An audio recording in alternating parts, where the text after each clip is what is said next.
NEET के किस score पर कितना बजट? जी हाँ, बिल्कुल सही सुन रहे हो आप। अगर आप 2025 में प्राइवेट एमबीबीएस करने का सोच रहे हो तो आपके स्कोर के अकॉर्डिंग आपको कितना बजट पड़ जाएगा। जैसे मान लो अगर आपका स्कोर 200 है तो आपको कितना टोटल बजट लग जाएगा अगर आप प्राइवेट से एमबीबीएस करना चाहते हो 2025 में इंडिया से। अगर मान लो आपका 500 स्कोर है तो आपका कितना बजट रहेगा। और आपको मैं ये बिल्कुल क्लियर कर देता हूं कि कहीं ना कहीं आपके जो बजट होते हैं, आपका जो बजट जाएगा वो कहीं ना कहीं आपके स्कोर पे काफी ज्यादा मैटर करता है। जैसे मान लो अगर आपका स्कोर सेफ है जीएमसी के लिए तो आपको बजट कहीं ना कहीं लगभग नहीं के बराबर ही रहता है, ठीक है। लेकिन अगर आप प्राइवेट से अगर एमबीबीएस करते हो तो प्राइवेट में भी एक चीज है कि यहाँ पे कहीं ना कहीं आपके स्कोर के अकॉर्डिंग ही आपका बजट जाता है। मतलब ये समझ लो कि अगर आप किसी प्राइवेट कॉलेज में हो जहाँ पे 500 में आपको मिला है वो कॉलेज, तो आपका हो सकता है बजट वहाँ टोटल बजट मतलब पूरा कोर्स कंप्लीट करने का बजट 50 से 60 लाख हो। वहीं अगर कोई स्टूडेंट को 200 मार्क्स पे मिला है तो उसका बजट कहीं ना कहीं 70, 80, 90 लाख के करीब भी चले जाता है। ये सारी चीजें होती है। और यहाँ पे आप देख सकते हो बिल्कुल डिटेल में हम लोग यहाँ पे बात करेंगे। जैसे यहाँ पे आप देख सकते हो 500 स्कोर पे आपका बजट कितना जाएगा। साथ के साथ यहाँ पे मैंने आपको और भी चीजें बताई जैसे कि किस टाइप के प्राइवेट कॉलेजेस आपको मिलेंगे और वहाँ पे इंफ्रास्ट्रक्चर, पीजी एक्सपोजर, वो सारी चीजों के ऊपर हम लोग काफी डिटेलिंग में बात करेंगे इस वीडियो में। तो आपको वीडियो में लास्ट तक बने रहना। आपके स्कोर के अकॉर्डिंग कितना बजट जाएगा, आपको किस टाइप के कॉलेजेस मिलेंगे, उस कॉलेजेस में आपको बेनिफिट है पढ़ने से या नहीं है, उन सारी चीजों को हम लोग काफी ज्यादा डिटेलिंग में यहाँ पे जान लेंगे। तो स्टार्ट हम लोग करते हैं। अगर आपका स्कोर है 500 या फिर बोल लो कि 500 से लेकर वहां तक आपका स्कोर जा रहा है जहां पे कि आपको जीएमसी नहीं मिल सकता है, तो आपको जो है प्राइवेट कॉलेजेस में टॉप के प्राइवेट कॉलेजेस मिल जाएंगे जिनका इंफ्रास्ट्रक्चर काफी अच्छा। कहीं ना कहीं ये प्राइवेट कॉलेजेस जो है वो डायरेक्टली गवर्नमेंट मेडिकल कॉलेजेस को टक्कर देते हैं। सिंपल सा आप ये बात समझ लो, ठीक है। और अगर यहाँ पे लोग बजट की बात कर लेंगे तो ये आपका 45 से 55 लाख का टोटल बजट चले जाएगा।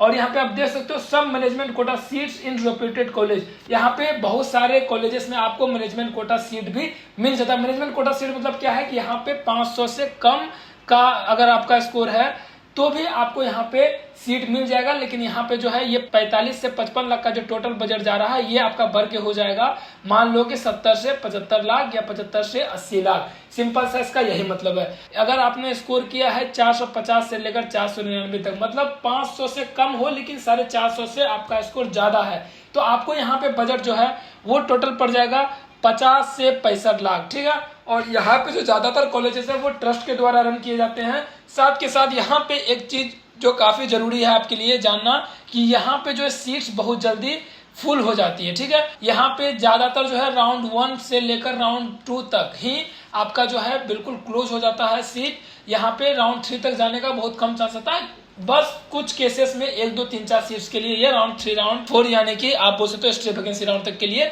ओपन हो जाता है। और यहाँ पे मैं बता दूं कि ये जो आपका बजट है 50 से 65 लाख, यहाँ पे हॉस्टल चार्जेस इंक्लूड नहीं है। हालांकि अगर हम लोग बात कर लेंगे 500 वाले में तो यहाँ पे इसके बाद ये जो 45 से 55 लाख आपका बजट है इसके बाद थोड़ा सा ही आपका कुछ थोड़ा बहुत फीस लगेगा, ज्यादा नहीं लगेगा। लेकिन यहाँ पे और भी एडिशनल ये जो आपका 450 से 499 तक का स्कोर है यहाँ पे और भी कुछ एडिशनल कॉस्ट पड़ेंगे जिसके बारे में हम लोग आगे बात कर लेंगे। लेकिन उससे पहले हम लोग देख लेते हैं अगर आपका स्कोर है 400 से लेकर 449 तक मतलब ये कि अगर आप 450 से कम हो लेकिन 400 से ज्यादा हो तो यहाँ पे जो है आपका बजट चले जाएगा टोटल के टोटल 60 से 75 लाख के करीब, ठीक है।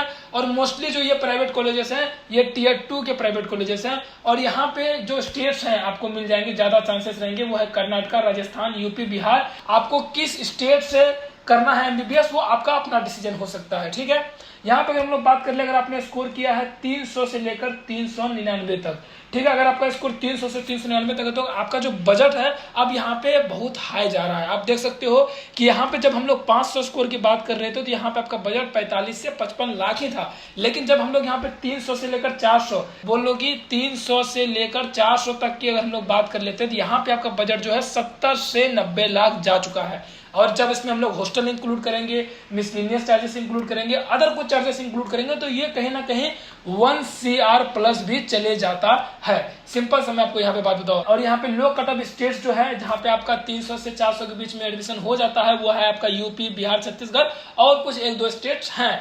और यहाँ पे एक चीज है आपको कि अप्लाई इन मल्टीपल स्टेट्स और काउंसलिंग राउंड्स। मतलब सिंपल सा बात समझो कि अगर आप 300 से लेकर 400 के बीच में हो तो आपको किसी एक स्टेट के लिए काउंसलिंग नहीं करना, आपको मल्टीपल स्टेट्स के लिए काउंसलिंग करना चाहिए, जिससे कि आपको कंफर्म प्राइवेट में एमबीबीएस सीट मिल जाए। जैसे कि यहाँ पे आप देख सकते हो यूपी, बिहार, छत्तीसगढ़, तो आप ट्राई करो कि आप यूपी में भी काउंसलिंग कर लो, बिहार में भी काउंसलिंग कर लो और छत्तीसगढ़ का भी स्टेट काउंसलिंग कर लो। तो यहाँ पे आपके चांसेस रहेंगे कि आपको प्राइवेट में सीट मिल जाएगी, क्योंकि आपको पता है कि इंडिया में जो है एमबीबीएस सीट काफी ज्यादा लिमिटेड है, इसलिए कंपटीशन काफी ज्यादा रहता है। ठीक है, अब हम लोग कर लेते हैं एकदम बिल्कुल जस्ट क्वालिफाई वाला मार्क्स की बात कर लेते हैं। ठीक है, जस्ट आपने क्वालिफाई ही किया है तो यहाँ पे स्कोर जैसे देख सकते हो आप 150 से लेकर 299, यानी कि अगर आप 150 से लेकर 300 के बीच में हो या फिर आप जस्ट क्वालिफाई हो, सिंपल सा आप समझो जस्ट क्वालिफाई हो, तो यहाँ पे जो आपका बजट चले जाएगा टोटल का टोटल 90 से लेकर 1.25 सीआर, मतलब बिल्कुल जस्ट क्वालिफाई वाले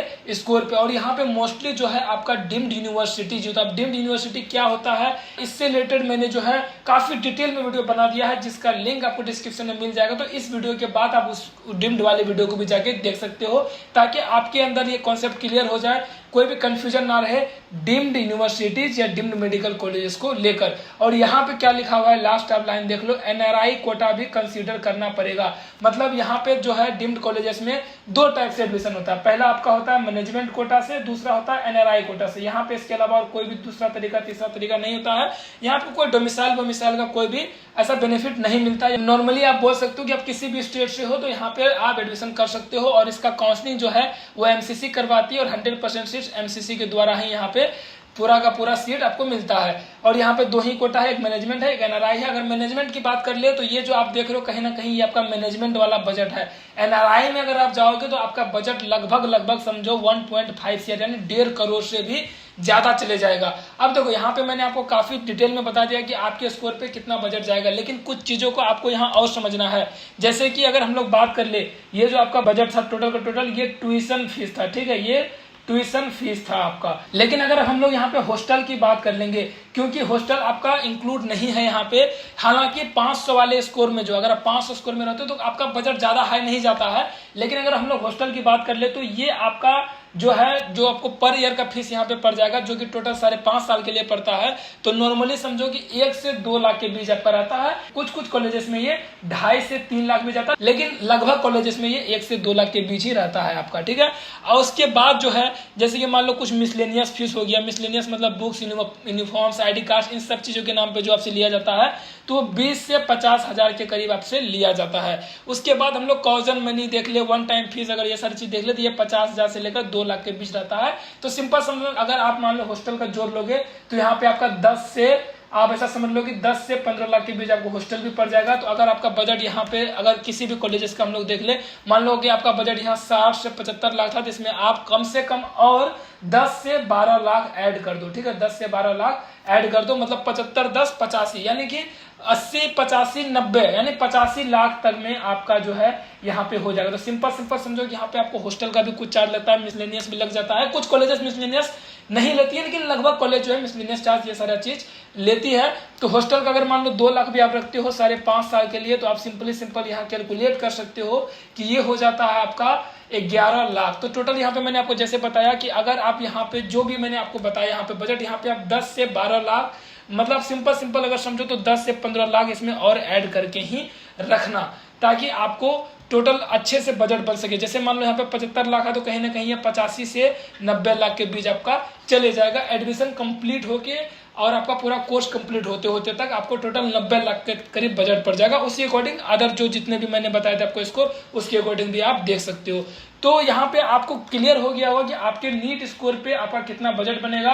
तो उसी अकॉर्डिंग अगर आप प्राइवेट एमबीबीएस करना चाहते हो तो अपना बजट काउंसलिंग से पहले ही कम से कम जो आपका होता है फर्स्ट ईयर का फीस, वो प्लस एडमिशन के लिए जितने भी चार्जेस लगते हैं वो सारा आपका रेडी होना चाहिए, ताकि आपकी काउंसलिंग जैसे ही आपको सीट अलॉट हो जाए आप जाके अपना प्राइवेट में एमबीबीएस में एडमिशन करवा ले। Thank you.